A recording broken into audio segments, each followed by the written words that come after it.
BRO border road organisation यांच्या ताब्यात हा संपूर्ण लडाखमधला रस्ता आहे. माझ्या माहितीवर नुकताच रस्त्यावरचा बर्फ त्यांनी साफ केलेला आहे आणि आमच्यासाठी सुखद प्रवास व्हावा ही त्यांची इच्छा आहे. माझ्यासमोर दोन सैनिकांची वाहनं आहेत.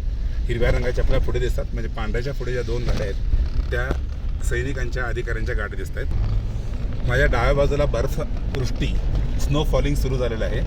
जर करता रस्ता धोकादायक असेल ते पहा, मिलिटरीचा वाहन जर रस्ता धोकादायक असेल तर पुढे आम्हाला परमिशन मिळणार नाही. काही तास आपल्याला वेटिंग करावं लागणार. सध्या इथं स्नोफॉल सुरू आहे आणि यामुळं काही वेळ आपल्याला या ठिकाणी ट्रॉफिकमध्ये थांबावं लागणार आहे. तुम्ही इथं बघता सैनिकांच्या गाड्यांना पाठीमागच्या चाकाला साखळी बांधलेली आहे, जेणेकरून घर्षणाची क्षमता वाढावी आणि चाक पुढे जावं यासाठी. या ठिकाणी हा स्नोफॉल जो वेगात सुरू आहे आणि बॉर्डर रोड ऑर्गनायझेशनने आम्हाला या ठिकाणी ट्रॉफिकसाठी परवानगी दिलेली नाही आहे. त्यामुळं किती वेळ थांबावं लागेल हे माहीत नाही आणि बरेच ड्रायव्हर आपल्या गाडीच्या पाठीमागच्या चाकांना साखळी बांधत आहेत.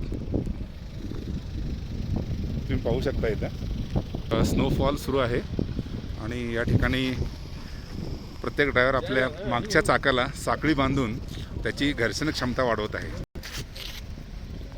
साखळी बांध माझ्या अंगावर सध्या बर्फ पडत आहे. हा एक खूप चांगला अनुभव मी अनुभवतो आहे.